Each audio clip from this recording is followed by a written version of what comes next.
जी, आवाज़ आ रही है?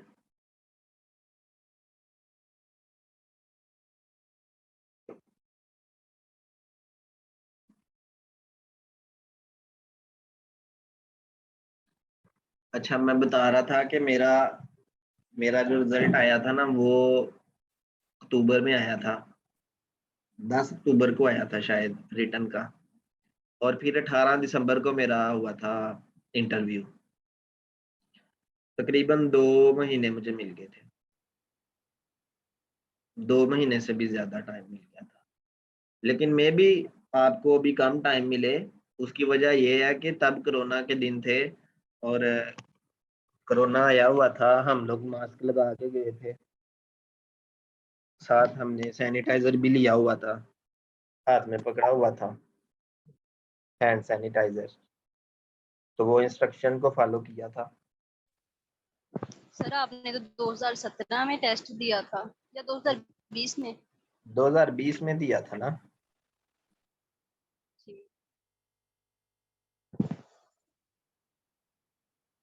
सर एक और क्वेश्चन हाँ जो जी, हाँ जी, पूछिए क्वेश्चन, आपके है ना, क्वेश्चन का इंटरव्यू आंसर दे। इंटरव्यू पीडीएफ है 2020 की, उसमें एक क्वेश्चन कई बार पूछा गया है, existence of Allah by mathematics या फिर गॉड इन मैथमेटिक्स। हुँ।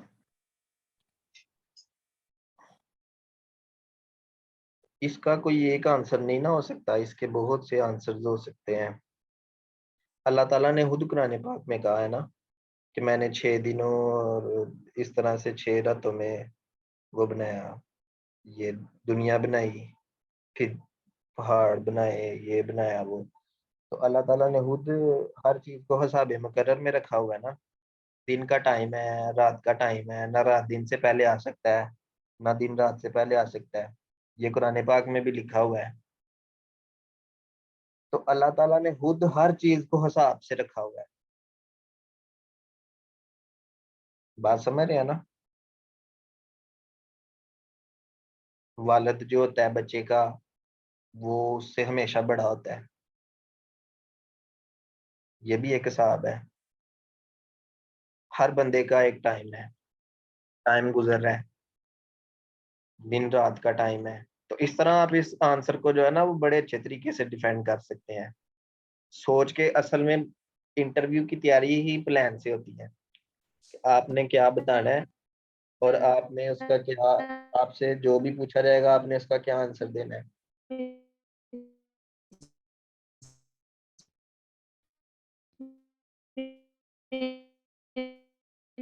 आपकी आवाज़ नहीं आ रही, ज़रा दोबारा बोलें।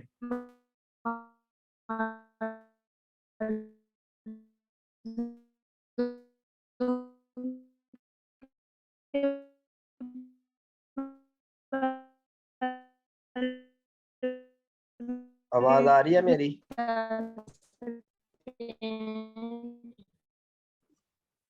सर आपकी आ रही है लेकिन वो दूसरी मेंबर की नहीं आ रही। हाँ,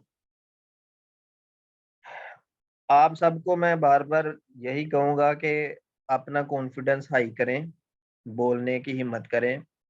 अगर आप माइक ऑफ रखेंगे अपना, तो फिर कॉन्फिडेंस नहीं आएगा।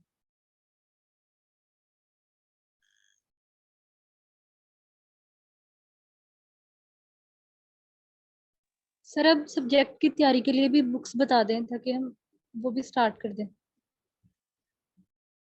सब्जेक्ट की तैयारी ये है, देखिए मोस्टली जो क्वेश्चंस पूछे जाते हैं ना, कुछ खास सब्जेक्ट्स आप तैयार कर लें, ठीक है? मैं आपको बता देता हूँ।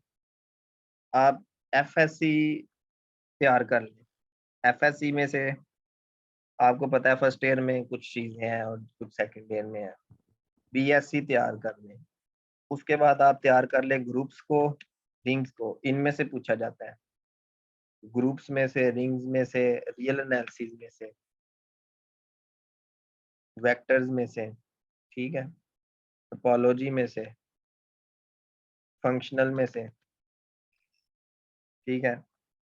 अभी भी अभी आपको मैं बताऊँगा कि मुझसे कहाँ-कहाँ से पूछा गया था। वो मैंने पहले भी बताया, इसमें से मैं हाइलाइट कर दूँगा। फंक्शनल एनालिसिस, टोपोलॉजी, उसके बाद न्यूमेरिकल, न्यूमेरिकल में दो चीजें आती हैं ना, ओडीज पीडीज।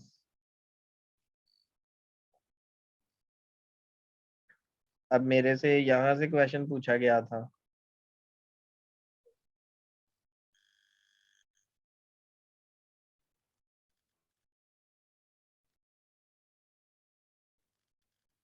और यहाँ से पूछा गया था न्यूमेरिकल पीडीज में से, और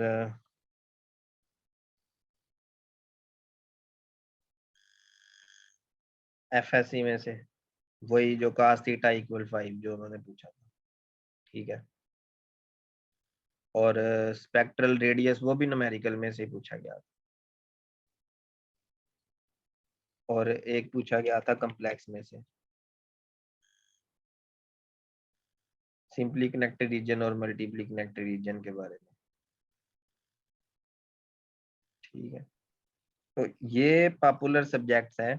अगर आपको मैं बताऊं कि एमएससी जो है ना, एमएससी जो है पंजाब यूनिवर्सिटी का सिलेबस पार्ट 1 पूरा तैयार करें, ठीक है, जिसमें डिफरेंशियल ज्योमेट्री भी आ जाती है, और इसके साथ पार्ट 2 में से आप तैयार करें methods of mathematical physics, numerical,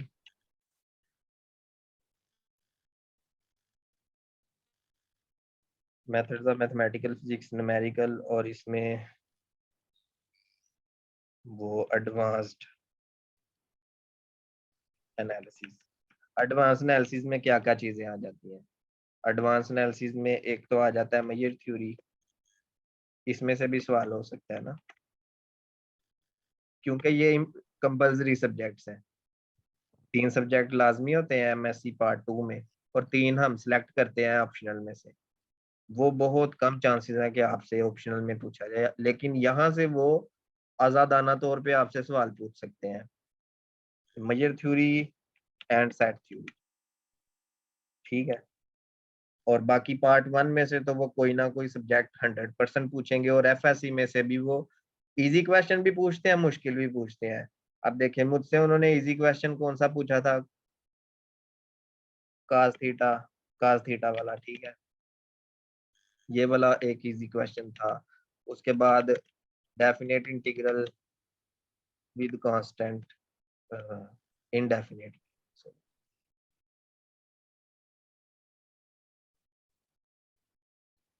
ठीक है, ये उन्होंने पूछा था, ये इजी क्वेश्चन थे। मुश्किल क्वेश्चन यहाँ से पूछे थे रिंग्स में से जो मुश्किल क्वेश्चन था वो ये था, आइडियल के बारे में था, आइडियल, और जेड में जो प्राइम आइडियल है, प्राइम आइडियल इन जी, ये भी सवाल पूछा था ना।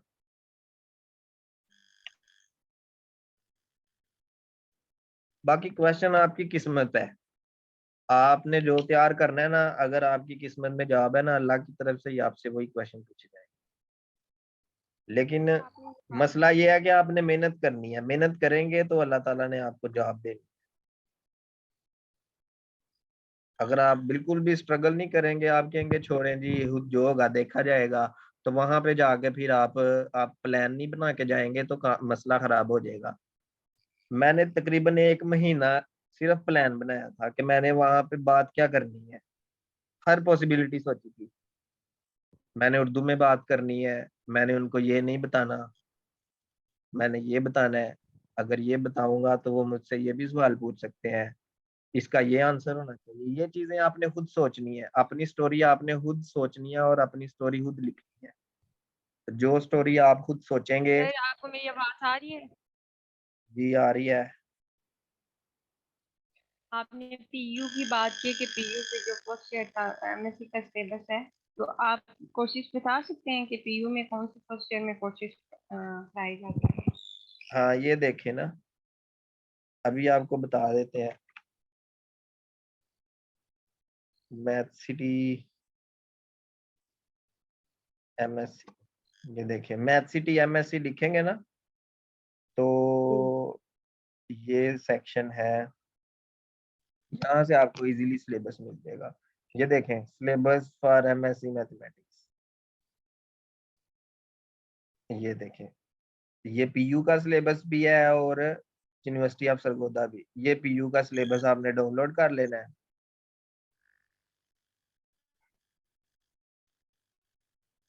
ये पीडीएफ आ गया, मैं भी आपको बता देता हूँ। ये हमने पीडीएफ ओपन कर लिया, तो ये हमारे पास आ गया जी पीडीएफ। देखें, 2 years MSc mathematics programme consist of 2 parts, part 1 and part 2. part 1, 5 paper होते हैं part 1 में, देख रहे हैं, जिसमें real analysis, algebra, complex analysis, differential geometry, mechanics और टोपोलॉजी। हाँ, मुझे याद आया कि मैकेनिक्स में से भी वो लोगों से क्वेश्चन पूछ रहे थे, लेकिन मेरी किस्मत अच्छी थी कि मुझसे नहीं कोई पूछा गया। मैं यही दुआ कर रहा था कि इसमें से बस ना पूछे, क्योंकि ये मुझे इतना पसंद नहीं है। तो दुआ जो आप करते हैं ना, वो आपकी कबूल भी होती है, इसलिए दुआ करनी चाहिए। अच्छा, तो ये आ गया पार्ट 1। अब पार्ट 2, उसने यहाँ पे कहा है पार्ट 1 के तमाम कोर्सेज कंपलसरी हैं। पार्ट टू में 6 पेपर होते हैं, जिसमें से 3 पेपर कंपलसरी होते हैं, ठीक है। अब मैंने अभी आपको यही बताया है कि methods of mathematical physics, advanced analysis और न्यूमेरिकल एनालिसिस, ये मैंने अभी आपको यहाँ पे बताया था कि पार्ट 2 में एमएमपी, न्यूमेरिकल और एडवांस्ड, ये 3 सब्जेक्ट्स कंपलसरी होते हैं, जो कि ये लिखा हुआ है यहाँ पे, ठीक है।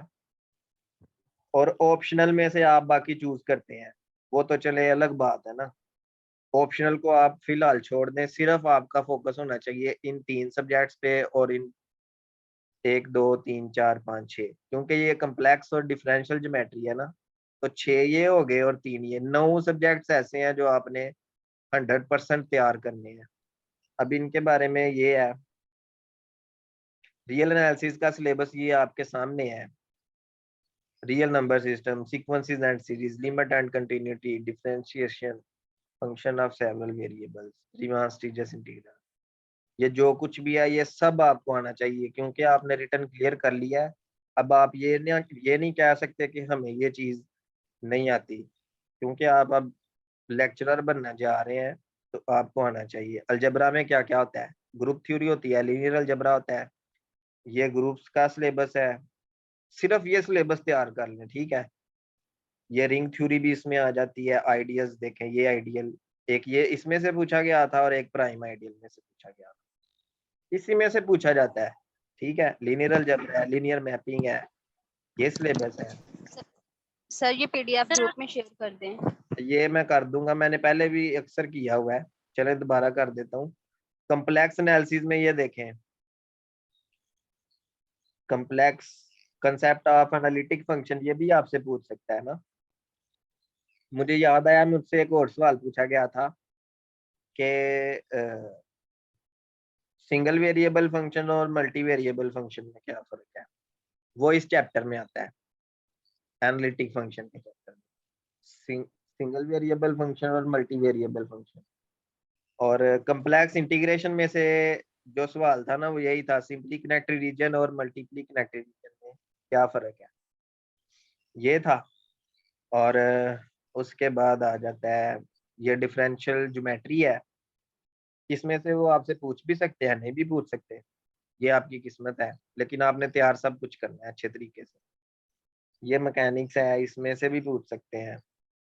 इसमें मैकेनिक्स में 2 चीजें आती हैं, एक वेक्टर एंड टेंसर आ जाता है और एक ये आ जाता है, inertial frame and rigid bodies, और ये motion of rigid bodies, Euler equations, ठीक है। टोपोलॉजी में से भी पूछा जा सकता है, सिंपल सिंपल चीजें हैं। ये सारा आप देख सकते हैं, compact sets, connectedness, matrix space, ये फंक्शनल एनालिसिस में चला जाता है, norm space, inner product space.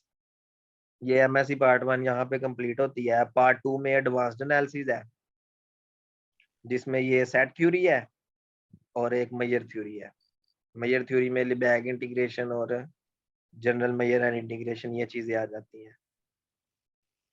MMP, methods of mathematical physics, SL system है, ठीक है।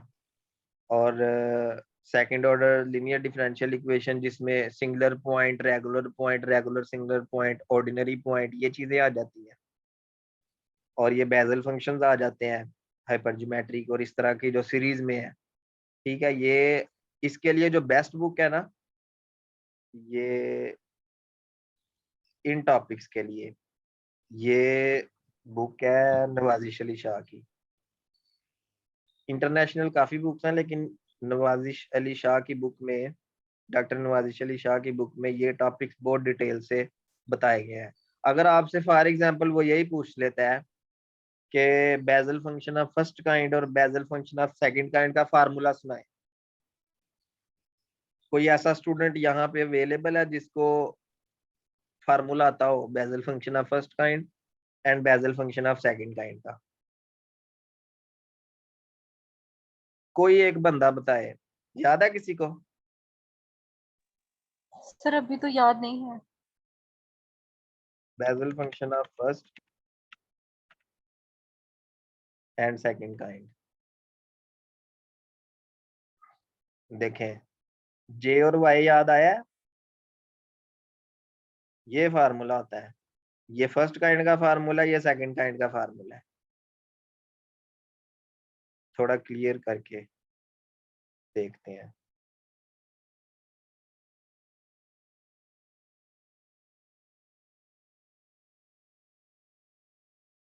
ये देखें ना, ये है ना, ये Bessel function of second kind का फार्मूला, जिसमें फर्स्ट काइंड भी इन्वॉल्व हो रही होती है। तो ये सारी चीजें आपने इनको, अभी आपके पास काफी टाइम है, इसको दिन रात स्टडी करें, जब दिल चाहे आप स्टडी करें, ताकि ये चीजें आपकी क्लियर हो। आप ये नहीं कह सकते कि हमारे पास कोई वो टारगेट नहीं है, टारगेट आपके सामने है। स्टडी स्टार्ट करें, अपने इंटरव्यू का प्लान बनाना शुरू कर दें। हाँ, उस प्लान में अगर मेरा मशवरा चाहिए तो मैं अवेलेबल हूँ, आप मेरे से पूछ सकते हैं कि हम अगर ये बताएंगे तो ये ठीक है या ये बताएं, तो मैं आपको कह दूंगा कि आप ये बात बताएं, ये ज्यादा सूटेबल है, ठीक है। तो ये चीजें आ जाती हैं। पीडीज में से भी क्वेश्चन पूछा जा सकता है। फोरियर सीरीज जो है, ग्रीन फंक्शन है, वेरिएशनल आइटरेशन मेथड्स है, आइलर लग्रांज इक्वेशंस है। आइलर लग्रांज इक्वेशन क्यों यूज की जाती है, ये एक सिंपल सवाल है, ताकि हमारे पास जो स्टेशनरी वैल्यूज हैं वो आ जाए किसी भी फंक्शन, या मैक्सिमम वैल्यू या मिनिमम वैल्यू हम अटेन करने के लिए ना इनको यूज करते हैं, आइलर लग्रांज इक्वेशन को, ठीक है। ये इसका सिंपल आंसर है। उसके बाद न्यूमेरिकल एनालिसिस है, इसको तो आप अच्छे तरीके से करें। एरर्स की टाइप्स ये पूछ सकते हैं जी, एब्सोल्यूट एरर क्या होता है, या फिर आपसे पूछ सकते हैं रिलेटिव एरर क्या होता है, ट्रंकेशन एरर क्या होता है। आप ट्रंकेशन एरर के बारे में क्या जानते हैं, किसी को याद है?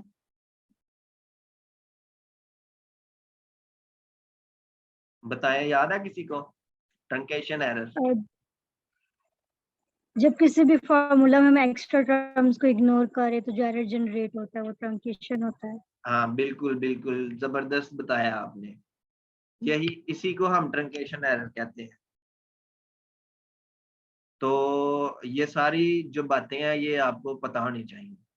ये न्यूमेरिकल है, इंटरपोलेशन है। इंटरपोलेशन क्यों यूज करते हैं, ये एक जिसका मेरिट नंबर 6 था मेल में से, ये उससे क्वेश्चन पूछा गया था। इंटरपोलेशन हम क्यों यूज करते हैं, किसी को पता है आप में से?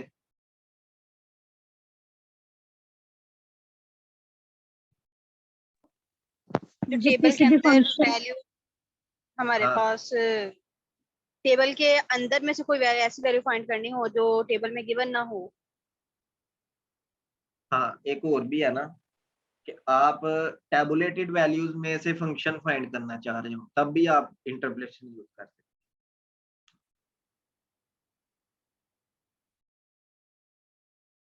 जिसको कर्व फिटिंग कहते हैं। बात समझ रहे हैं? और इसी तरह एक्सट्रापोलेशन भी है, जो गिवन डोमेन में से बाहर जाके आप वैल्यू फाइंड करना चाह रहे हो। तो ये सारी बातें हैं इसमें, हर्माइट, सप्लाइन इंटरपोलेशन और ये न्यूटन्स फॉरवर्ड बैकवर्ड, ये सारे फार्मूलाज का आपको पता होना चाहिए, इनके ऑर्डर्स का पता होना चाहिए। तो यहाँ तक जो पेज नंबर 15 है ना, पेज नंबर 15 तक सारा सिलेबस आपने तैयार करना है। फिर आप कह सकते हैं कि आप सब्जेक्ट स्पेशलिस्ट को भी सेटिस्फाई कर सकते हैं, लेकिन ऐसे तैयार नहीं करना कि सवाल करने शुरू कर देने हैं हल, ऐसे नहीं करना। टॉपिक को समझना है, कंसेप्ट को समझना है और अपने ज़हन में बिठा लेना है कि इसका ये मकसद है। ये ना हो कि आप एक्सरसाइज सॉल्व करना शुरू कर दें, वो काम अब खत्म हो चुका है, वो रिटर्न तक था। अब इंटरव्यू जो है ना, वो अगला स्टेप है।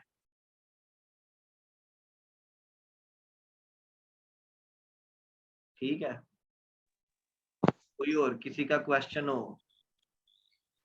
सर हमने जो डिफरेंट कोर्सेज किए होते हैं, जैसे कंप्यूटर डिप्लोमा या और कोई हमने पोजीशन विन की हो, तो हम इंट्रोडक्शन में बता सकते हैं? नहीं, वो इरेलीवेंट है, वो नहीं आपने बताना। अगर आप जॉब कर रहे, अगर आप किसी ऐसी जॉब में अप्लाई करते हैं जहाँ पे कंप्यूटर का इस्तेमाल है, जैसे आप कंप्यूटर ऑपरेटर की जॉब के लिए अप्लाई करते हैं, तो वहां पे आप मेंशन करेंगे वो प्लस पॉइंट है, यहाँ पे मेंशन करेंगे तो ये प्लस पॉइंट नहीं है। ये अपने आप को ना इन्वॉल्व फंसाने वाली बात है कि आप अपने आप को खुद चाह रहे हैं कि आपसे मजीद सवाल पूछे जाए। आपसे जितने कम और जितने करेक्ट क्वेश्चंस पूछे जाएंगे उतना ही आपके लिए फायदा होगा। लेकिन आपकी आवाज जो है ना, वो सही प्रॉपर गूंजनी चाहिए हाल में, जो उनका ऑफिस होता है ना। सर डॉक्यूमेंट्स भी उसी दिन लेके जाते हैं साथ? जी जी, आपने अपने ओरिजिनल डॉक्यूमेंट्स, अपनी सारी डिग्रीज को लेके जाना है साथ, और जो आपने फीस जमा करवाई थी उस स्लिप को भी लेके जाना है साथ, वो उन्होंने वहां पे रख लेनी है अपने पास। वो तो उन्होंने ले नहीं ली थी रिटर्न टेस्ट वाले दिन। नहीं ली नहीं थी, बस चेक की थी। अगर आपके पास उसकी पिक्चर है ना, तो आप पिक्चर को प्रिंट आउट निकलवा लें, क्योंकि वो उनको चाहिए होती है। वो फोटोकॉपी से भी काम चल सर जाएगा, लेकिन ओरिजिनल फाइल नहीं है ना, कैसे करेंगे? तो आप वो उनको चाहिए होती है, वो मांगते हैं वहां पे। सर डॉक्यूमेंट्स लिखने के लिए हम फाइल कौन सी यूज करेंगे? हाँ, फाइल, ये आपकी ड्रेसिंग में आ जाता है ना कि आपने फाइल कौन सी लेके जानी है साथ। तो लेकिन एक और चीज है, फाइल आप कोई भी ले जाए, उधर जाके ना आपकी एक न्यू फाइल तैयार होगी। वो फाइल ऐसी फाइल होगी जो चेयरमैन साहब के सामने रखी जाएगी। उस फाइल के ऊपर आपकी एक तस्वीर भी लगेगी, वो तस्वीरें भी आपने लेके जानी है अपनी। बात समझ रहे हैं ना? 2-3 तस्वीरें वो मांगते हैं, वो आपने लेके जानी है बैक साइड से टेस्ट करवा के। अपनी तस्वीरों को बैक साइड से टेस्ट करवा के आपने अपने एजुकेशनल डॉक्यूमेंट्स, डिग्रीज जो है वो लेके जानी है साथ, उनकी फोटोकॉपीज भी लेके जानी है, लेकिन ओरिजिनल भी लेके जाने हैं। वो आपसे वहां पे इंटरव्यू में जाने से पहले वो मांगेंगे, उनके बाहर भी बैठे होते हैं ना नुमाइंदे, जो आपकी फाइल तैयार करते हैं। उस फाइल के ऊपर एक शीट लगाई जाती है, उस शीट के ऊपर हैंड से आपके मार्क्स लिखे जाते हैं। आपके रिटर्न में कितने मार्क्स हैं वो अपने कंप्यूटर में से देख के लिखेंगे। अगर आप देख सकेंगे तो आप देख सकते हैं, मतलब बंदा आगे होके अगर देख सकता है तो वो देख ले। अगर नजर चली जाए तो पता चल जाता है कि रिटर्न में इतने मार्क्स हैं, नहीं तो पता नहीं चलता। ठीक है ना, वो आपको बताते हैं और ना आपको पता चलता है, वो आपको बाद में पता चलता है जब फाइनल रिजल्ट आता है। और आपके एकेडमिक्स के मार्क्स को देख के वो दोबारा कैलकुलेट करेंगे आपके मार्क्स अपने तरीके से। और वहां पे जो ऑफिस में बंदे बैठे होंगे, वो आपकी फाइल के ऊपर जो पेज होगा वहां पे आपके एकेडमिक्स भी लिखेंगे, रिटर्न के भी लिखेंगे, और एक जगह छोड़ी होगी जहां चेयरमैन ने आपके मार्क्स लगाने होंगे। ठीक है, और उस फाइल को बंद करके वो चेयरमैन के सामने रखेगा एक बंदा, और शायद वो बंदा ये भी बताए कि ये जो बंदा आया हुआ है कैंडिडेट, इसका क्या बिहेवियर है। ठीक है, जैसे आप ऑफिस से बाहर हैं, समझे आपका उधर भी इंटरव्यू चल रहा है, आपको वो कैमरा में से भी ऑब्जर्व कर सकते हैं, आपने जाके बिल्कुल भी दूसरे कैंडिडेट से बातें नहीं करनी। बात समझ रहे हैं ना। वो ये बंदा कह सकता है कि ये तो बाहर बड़ी बातें कर रहे हैं, तो उस बंदे ने अगर चेयरमैन को कह दिया तो चेयरमैन को पता चल जाएगा कि ये नहीं सही है। समझ रहे हैं ना बात। बस जैसे ही आपने अंदर एंटर हो जाना है उस बिल्डिंग के, आपने अपने आप को फुल मुहतात कर लेना है कि आपने फजूल किसी से बात नहीं करनी, शुगल में नहीं पड़ना, ठीक है, ज्यादा हंसना नहीं है, बस अपने आप में रहें, अल्लाह ताला का जिक्र करें, दुआ करें, ठीक है, और ना कोई बुक लेके जानी है ना बैग लेके जाना है, जस्ट आपके पास एक फाइल होनी चाहिए, और फोन भी नहीं लेके जाना आपने। हाँ, आपने आपके साथ जो बंदा जाएगा वो बिल्डिंग से बाहर रहेगा, आप उनको डॉक्यूमेंट्स दे के खुद बिल्डिंग में अंदर जाएंगे, ठीक है।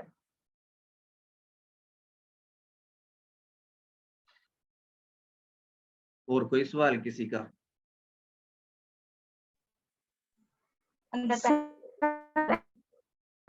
का रिजल्ट कार्ड थे। जी दोबारा पूछें, आपकी आवाज नहीं थी आई सही। फाइल के बारे में दोबारा बता दें। एक मिनट, आपकी आवाज सही नहीं आती, आप हेडफोन यूज कर रहे हैं? हैंड फ्री यूज कर रहे हैं सारे? No sir. सर फाइल के बारे में दोबारा बता दें।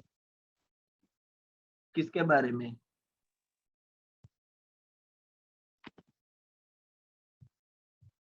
सर एमफिल के रिजल्ट कार्ड आप लेके गए थे पहले 2 सेमेस्टर्स का? नहीं, जरूरत ही नहीं थी उसकी, वो क्यों लेके जाएंगे, उसकी जरूरत नहीं है। देखें उन्होंने एडवर्टाइजमेंट में क्या डिमांड की हुई है, पहले ये सवाल है। उन्होंने एमएससी या बीएस मांगा हुआ है, उन्होंने एमफिल तो नहीं मांगा हुआ ना। जब आपने अप्लाई किया था उन्होंने एमफिल मांगा था वहां पे? नहीं। तो आप अपना बिल्कुल भी रिजल्ट कार्ड ना लेके जाएं। एमफिल अगर आप पे है फिर भी आप ना लेके जाए। जी अगर कंप्लीट है एमफिल तो फिर तो डिग्री लेके जानी चाहिए। आप फिर लेके जानी चाहिए बिल्कुल, अगर कंप्लीट नहीं है तो फिर नहीं लेके जाना चाहिए। फिर उनको ऐसा लगेगा कि ये जानबूझ के हमें ये शो करना चाह रहा है कि मैं एमफिल भी कर रहा हूँ, हालांकि इसका कंप्लीट भी नहीं है और ये सिर्फ 2 सेमेस्टर का रिजल्ट लेके आ गई है। तो वो चेयरमैन को ऐसा लगेगा कि ये शायद कोई शोखी मार रहा है स्टूडेंट, कैंडिडेट जो है ना। तो आपने बिल्कुल भी अपना एमफिल का वो इनकम्प्लीट रिजल्ट नहीं लेके जाना।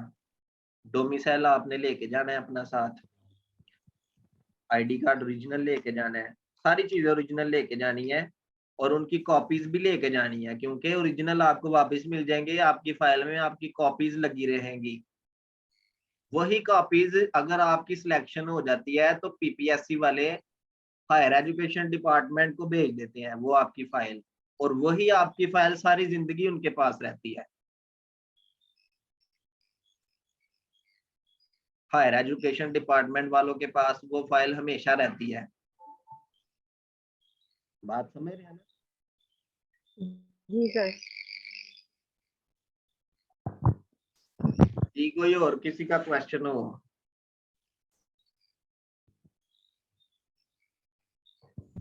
सर अब बस करें, 2 घंटे हो गए, हम थक गए हैं। हाँ वही मैं सोच रहा था कि देखिए आपको मैंने जो आज बातें बताई है ना, इंटरव्यू की यही तैयारी होती है। अब जो करना है आपने खुद करना है, हमारे यहाँ पे ऑनलाइन सेशन का कोई फायदा नहीं होगा आपको, सिर्फ आपका टाइम वेस्ट होगा। बाकी जो आपके क्वेश्चंस होंगे आप ग्रुप में पूछ सकते हैं। सर अगर हम तैयारी करके आपको इंटरव्यू देना चाहें? वो हाँ मेरे पास है ऐसे टीचर, वो मैं उनको अरेंज कर लूंगा, कोई मसला नहीं। आप सिर्फ अपनी तैयारी कंप्लीट करें ना। जो मैंने आपको टास्क दिया है, आप अपना इंटरव्यू का वो जो इंट्रोडक्शन है वो लिख के मुझे सेंड करें, ठीक है। उसके बाद अपना वॉइस भी ग्रुप में सेंड करें, ताकि आपके कॉन्फिडेंस का पता चले। कई ऐसे स्टूडेंट्स हैं जो जिन्होंने आज बिल्कुल भी नहीं बोला यहाँ पे।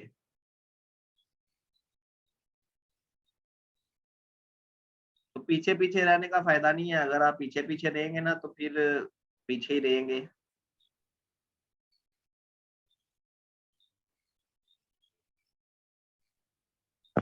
सर अगर 4/4 CGPA हो उसका कोई साइड इफेक्ट तो नहीं होता नहीं, कोई नहीं। क्वेश्चनिंग में? उनको आपके 4/4 से कोई फर्क नहीं पड़ता, और ना ही उनको आपके 40 नंबर लेने से फर्क पड़ता है। अगर आपके रिटर्न में 40 भी है ना, तो वो आपको इंटरव्यू में 85 नंबर दे के टॉप भी करवा सकते हैं। सारी गेम अब इंटरव्यू पे है। नहीं सर, ये इफेक्ट नहीं कि मैंने सुना है कि जिसकी ये ऐसे हो तो फिर क्वेश्चनिंग टफ होगी। नहीं नहीं नहीं नहीं नहीं, नहीं। डिग्री तो चेयरमैन के पास पड़ी होगी, उसने वो फाइल सब्जेक्ट स्पेशलिस्ट को देनी ही नहीं है। बात समझ रहे हैं कि नहीं? आपकी जो डिग्रीज हैं वो चेयरमैन के पास है, और सब्जेक्ट स्पेशलिस्ट को ये भी नहीं पता कि आपके रिटर्न में कितने मार्क्स आए हैं। वो सिर्फ चेयरमैन के सामने पड़े हुए हैं। वो वाली फाइल किसी से शेयर नहीं करता। चेयरमैन जो होता है ना, वो सब्जेक्ट स्पेशलिस्ट को ना वो फाइल शेयर करता है, ना वो ये बताता है कि इसके मैंने इतने मार्क्स लगाए हैं। वो सिर्फ ये पूछता है कि इस बंदे में मतलब नॉलेज कैसा है सब्जेक्ट का। इसलिए 4/4 जीपीए अगर देखा भी तो वो चेयरमैन ने देखना है, वो सब्जेक्ट स्पेशलिस्ट ने नहीं देखना।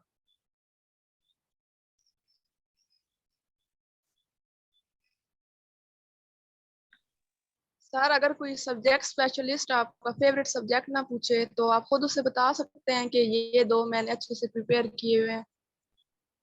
अब वो इस सूरत में बता सकते हैं कि जब आपसे पहला सवाल पूछा जाए और आपको वो क्वेश्चन का आंसर नहीं आ रहा हो, तो आप कह सकते हैं कि सॉरी सर या मैडम, सॉरी मैम या सर, कि मैंने ये सब्जेक्ट तैयार नहीं किया, मैंने ये सब्जेक्ट अच्छे से तैयार किए हैं। आप अगर इसमें से क्वेश्चन पूछेंगे तो वो मेरे लिए अच्छा होगा। इस तरह से रिक्वेस्ट कर सकते हैं आप कि हमने ये वाले जो है ना तैयार किए हुए हैं अच्छे से। ठीक है, लेकिन पहले अगले बंदे को मौका देना कि वो क्या पूछता है।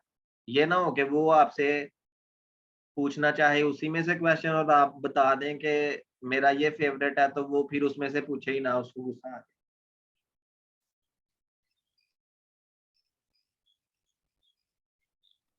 सर मेरे ख्याल से तो फेवरेट सब्जेक्ट तब तक नहीं बताना चाहिए जब तक ना पूछें। बिल्कुल यही है ना। नहीं, अगर ऐसा भी तो हो सकता है ना कि वो आपसे, एक मिसाल है, अगर वो मेरे से मैकेनिक्स में से क्वेश्चन पूछना शुरू कर देते, मुझे पता चल जाता कि ये बंदा है ही मैकेनिक्स का, तो मैंने उसको पहले ही आंसर पे ये कह देना था कि सॉरी ये सब्जेक्ट मेरा फेवरेट नहीं है, काइंडली आप दूसरे सब्जेक्ट में। तो अगर वो उसी में से बार बार पूछेगा तो वो मतलब ये तो फिर यही है ना कि वो अगला बंदा आपको रखना चाह ही नहीं रहा। लेकिन ऐसा नहीं होता। अगर आप कहते हैं ना कि ये हमारा फेवरेट नहीं है, तो वो फिर किसी और किसी और सब्जेक्ट में से पूछते हैं क्वेश्चन। मोस्टली ऐसा ही होता है। कुछ लोग अपने थीसिस उठा के ले जाते हैं, वो सबसे बड़ी गलती करते हैं। जब वो अपना थीसिस उठा के ले जाते हैं ना साथ, तो सबसे पहले चेयरमैन साहब कहते हैं जी ये आपने क्या पकड़ा हुआ है? आप कहते हैं जी हमारा थीसिस है। अच्छा अच्छा, चले दिखाएं हमें। तो वो फिर आपके थीसिस में से ऐसे ऐसे क्वेश्चन करते हैं कि आप पूरी तरह से फंस जाते हैं। फॉर एग्जाम्पल वो आपको कहते हैं कि जी ये ऑथर है, एंड एंड वाला पेज ओपन करके रेफरेंसेस में से वो आपको कहते हैं कि ये रेफरेंस है, इस बंदे ने कौन सा पेपर किस फील्ड में काम किया है। तो रेफरेंस, क्योंकि आपने रिसर्च की होती है, तो आपको हर बात का पता होना चाहिए कि अगर एक ऑथर का नाम है मोहम्मद अली, तो उस ऑथर ने कौन कौन सा पेपर लिखा है आपको उसके नाम से पता होना चाहिए। क्योंकि रिसर्च आपने की है, आपने उसको वहां पे रेफरेंसेस में से लिखा हुआ है, साइट किया हुआ है उस बंदे को, तो आपको पता होना चाहिए। तो इस तरह काम खराब हो जाता है। ठीक है, तो इस तरह वो क्वेश्चन साथ लेके जाते हैं कौन बोला? फर्स्ट। हाँ, फंस जाता है बंदा क्वेश्चन। तो जो लेके जाएगा थीसिस वो हाँ, जो थीसिस लेके खुद जाएगा ही समझे कि वो फंसेगा, अपने जो क्वेश्चन खुद बनाएगा फिर। वहां वाले तो अब बहुत देखे ना, जब मेरा इंटरव्यू था तो मेरे इंटरव्यू वाले दिन मेरे साथ तकरीबन 12 से 13 लड़के बैठे हुए थे। 12 से 13 लड़के बैठे हुए थे, जिसमें से एक बंदा भी सिलेक्ट नहीं हुआ। जितने भी मैंने लड़के देखे थे उस दिन, उनमें से एक बंदा भी सिलेक्ट नहीं हुआ। सिर्फ मेरी सिलेक्शन हुई है उनमें से। और उनमें से 4-5 लोग ऐसे भी थे जो अपना थीसिस लेके आए हुए थे साथ। और मैं डरा हुआ था। मैंने कहा ये क्या, ये तो थीसिस भी लेके आए हैं, बड़े इंटेलिजेंट है, पीएचडी की हुई है इन लोगों ने। तो मेरा तो अभी एमफिल भी नहीं हुआ, तो मेरे तो चांसेस है ही नहीं सिलेक्ट होने के। मुझे तो ये लग रहा था। वो तो फिर बाद में पता चलता है ना बंदे को कि ऐसा करना गलती है, थीसिस लेके जाना गलती है। रिसर्च पब्लिकेशंस के बारे में कहना भी गलती है। एक बंदा अपना थीसिस और अपने पेपर्स भी लेके आया हुआ था। उनको आपके पेपर नहीं चाहिए, ना आपका थीसिस चाहिए, उनको ऐसा बंदा चाहिए जो काम कर सके। अब एक पीएचडी बंदा क्या वो किसी गांव में एडजस्ट हो सकता है किसी कॉलेज में? उसने तो कहना ये मेरे स्टैंडर्ड का ही नहीं है। तो उसकी यही कोशिश होगी कि मैं यहाँ से ट्रांसफर कराऊं, वहां पे जाऊं, वहां से ट्रांसफर कराऊं। तो इस तरह तो डिपार्टमेंट में खराबियां पैदा होंगी ना। तो ये सारी चीजें वो ऑब्जर्व करते हैं। आपसे यही पूछ लेता है कि अगर आपकी जो पोस्टिंग है वो हम कहीं दूर कर दें तो आपको कोई फर्क तो नहीं पड़ेगा? तो आपने उनको कहना है कि हमने क्लियरली पढ़ा था कि एनीवेयर इन पंजाब। तो आप पंजाब में जहां चाहे वहां हमें पोस्ट कर सकते हैं, हमें कोई फर्क नहीं पड़ता। वो तो बाद की बात है ना, जब आपके ऑर्डर्स हो जाएंगे और जब वो तो हायर एजुकेशन वालों ने करना है। तो इंटरव्यू में जस्ट एक जो है ना फॉर्मेलिटी होती है। वो आपसे हर एस्पेक्ट से क्वेश्चन पूछ सकते हैं।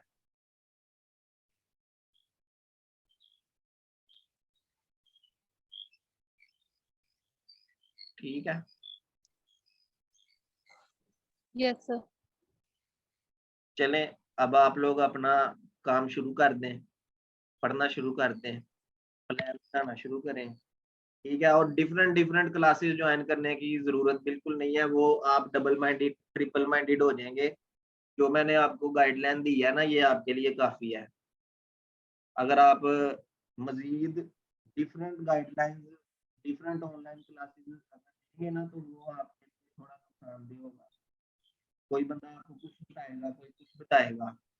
तो जो गाइडलाइन मैंने आपको बताई है ना, डिफरेंट कॉलेजेस को विजिट करें। और फीमेल टीचर्स, क्योंकि आप सब फीमेल्स हैं, तो फीमेल टीचर्स की ड्रेसिंग देखें, वहां से अपनी ड्रेसिंग चूज करें। और फिर अपने शहर के बारे में इंफॉर्मेशन किसी पेज पे लिखें, अपने बारे में लिखें, अपने आपने जो कुछ उनको बताना है। ठीक है, अपने फेवरेट सब्जेक्ट तैयार करना शुरू कर दें। सिर्फ इतनी सी बात है, और अपना कॉन्फिडेंस हाई करें। सर फीमेल टीचर्स से तो हम पढ़े भी हैं, तो सबको जी, ड्रेसिंग क्या कह का रहे तो हैं? आइडिया होता। फीमेल टीचर्स से ही पढ़ते हैं, मतलब जो फीमेल्स होती हैं ज्यादातर कॉलेजेस में, तो सबकी ड्रेसिंग का आइडिया होता है सबको। हाँ, वो मुझे नहीं ना आइडिया कि फीमेल्स की क्या अच्छी ड्रेसिंग होगी। तो वो इसलिए मैं आपको कह रहा हूँ कि आप अगर उनसे मिलके मशवरा करेंगे ना, तो वो ज्यादा अच्छा रहेगा आपके लिए। क्योंकि फीमेल टीचर्स डिफरेंट इंटरव्यूज भी लेती हैं।